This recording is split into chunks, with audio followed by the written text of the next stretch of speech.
అచ్చనమల్లి cinema చూసి వస్తున్నామండి. ఇప్పుడు వస్తుంది ఎంతో ఉత్సాహంతో చూసాం. అంత ఉత్సాహంగా చూసేందుకు సినిమా బంపర్ హిట్, మామూలుగా బిగ్ బ్లాక్ బస్టర్ అవుతుంది. డైరెక్టర్ గారు బాగా చాలా మంచి చిన్న ఎలిమెంట్ని తీసుకుని, ఒక కుర్రకారులో ఎంకుల్లో ఉన్న చిన్న ఎలిమెంట్ని తీసుకుని, చిన్నప్పటి నుంచి ఎలా తయారవుతారు, వాళ్ళని సంరక్షణ సరిగా లేకపోయినా, వాళ్ళని సరిదిద్దేవాళ్ళు వెనకాల లేకపోయినా, పెద్ద అయ్యేటప్పటికి ఎలా తెలియ వాళ్ళ జీవితాన్ని నాశనం చేసుకుంటారు. వాడు పట్టిన దానికి 3 తాళ్ళు, నేను పట్టుకుని పొందేది 3 తాళ్ళు అనే మెంటాలిటీ ఉంటుంది చాలా మందికి యూత్లో. అలాంటి వాళ్ళకి ఇది ఒక కనువిప్పు కలిగించే సినిమా కాబట్టి ఇలాంటి సినిమాలు రావాలి.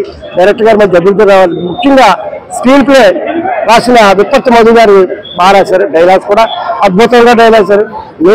న్యాచురల్ గా సినిమా ఉంది. ఏదో కొత్త విషయం పట్టుకొచ్చి ప్రజల్లో చొప్పించకుండా మన సమాజంలో కుటుంబంలో జరిగే సమస్యని ఇంత అద్భుతంగా చిత్రీకరించిన అవకాశం ఇచ్చిన నిర్మాతలకు కూడా నేను మరొకసారి నమస్కరిస్తున్నాను. ఈ తప్పకుండా బచ్చలమ్మని అందరూ ఆదరించండి. దీన్ని మంచి బ్లాక్ బస్టర్ చేయవలసిందిగా అందరినీ రిక్వెస్ట్ చేస్తాను. Thank you. భద్రాజీ సూపర్ గా అనిపించిందండి. కుటుంబ కథా చిత్రం 4.9 అంత రేటులో తప్పకుండా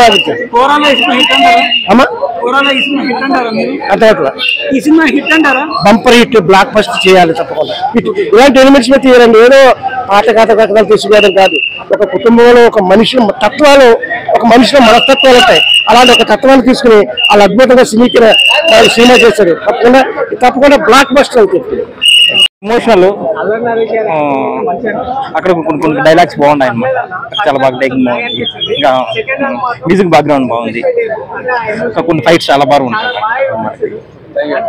చాలా బాగుందన్న, చాలా బాగున్నది. చాలా యాక్టివ్ గా అదిరిపోయిందండి. ఇతను ముందు క్యారెక్టర్ కానీ ఇప్పుడు క్యారెక్టర్ చాలా బాగుంది. చాలా బాగా యాక్ట్ చేశాడు. మాస్ క్యారెక్టర్ అదిరిపోయింది. అసలు మనం చెప్పాలని అవసరం లేదు. అసలు చాలా బాగుంది. చాలా బాగుంది.